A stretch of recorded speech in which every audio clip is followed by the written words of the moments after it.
to draw a really nice Halloween bat, a silhouette, which is like the black outline of a bat that you might see flying across the moon. Start with a circle. Let me get that in the middle a little bit there. And then that diameter of the circle, you want to kind of do 1 and 2 and maybe a little bit extra. Okay. You might like to measure out. So let's have this. So that's, what is that? That's like 2.5 centimeters. So I'm going to have the wings coming. Oh, let's have it coming out 10 centimeters that side.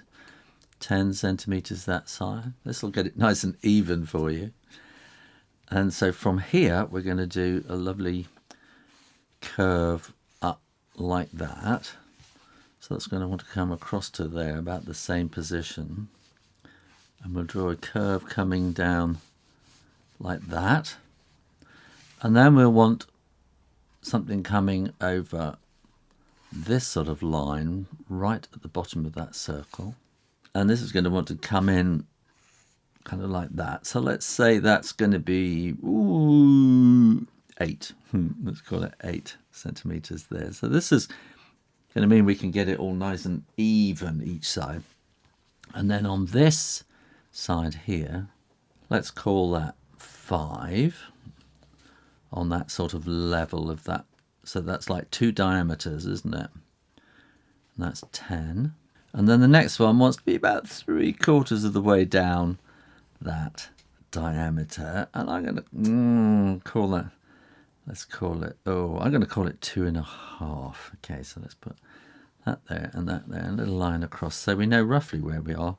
And that's the point at the bottom. I hope you can see that.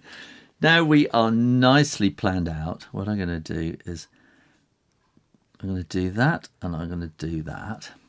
And it's all going to be inked in black. So it doesn't matter if you put these kind of guidelines in like that. So I'm going to do these kind of bat ears with a point on the end. And then we can go around the top there. And then I'm going to follow around that circle, but then I'm going to curl around into that. So I'm following around the circle and then curling around into this big curve that we're going to do here.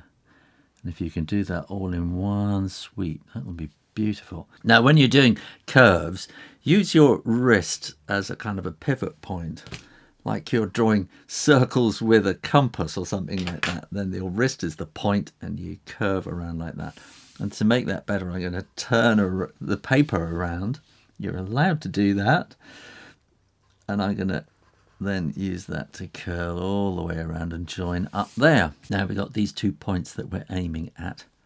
And again, I'm going to turn the paper and curl it like that. Use my wrist as the pivot point to curl around. So that's the next bit.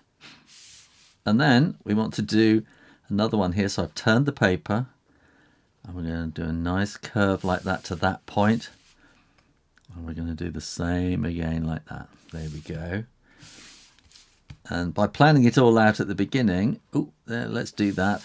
It means that we can get it all looking nice and even. I've gone slightly above the line there, but it doesn't matter. So now we want this point here. And I'm going to go up over the line and then down to join that. And so I'm going to have to do the same on this side. Up over the line and down to join that point there. That is a pretty good bat shape, I think.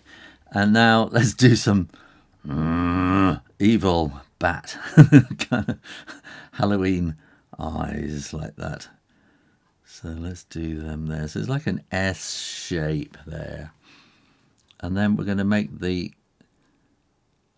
these are like cat's eyes, really. They're not bat's eyes at all. Bat's blind as a bat, they say, don't they? So, but it makes it look better, I think. Now, when you are absolutely sure that the ink is dry, then you can erase those pencil lines. Because if you don't wait for the ink to be dry, then it's going to smudge. And don't draw those pencil lines too dark at the beginning. You can see I did it really light. If you press too dark, It's really hard to erase the pencil lines. Now, what you can do is to get your pen and start shading it in like that, which is going to take you forever. Okay, so I got a thicker pen, which will help me do it a bit more quickly, but still quite hard work, isn't it? Like that. So I've got another thing here, which is my brush pen. And you don't have to have this. You can paint it anyway. But I like this brush pen because it's very delicate. It's quite hard to use because it's so easy just to press too hard and get a great big splodge, and using just the tip of it is really quite difficult. And then if I can get in there like that and just get round the corner like that, and then now you can see that really paints it in a lot more quickly, doesn't it? So I'm going to, this is like a cat bat. Cat bat. Cat bat. Cat bat. I wonder if anybody's done a cartoon about cat bat. So what I'm going to do is carry on painting this, and I'm going to zoom through the whole thing so you don't have to hear me going on about it. I'll see you on the other side. That's got it all filled in, and let's put those eyes in. Like I say, you shouldn't have cat's eyes in a bat, but it does make it look a little bit more spooky. Thanks for watching and subscribing to Draw Stuff Real Easy. Come back next time for another video, and happy Halloween!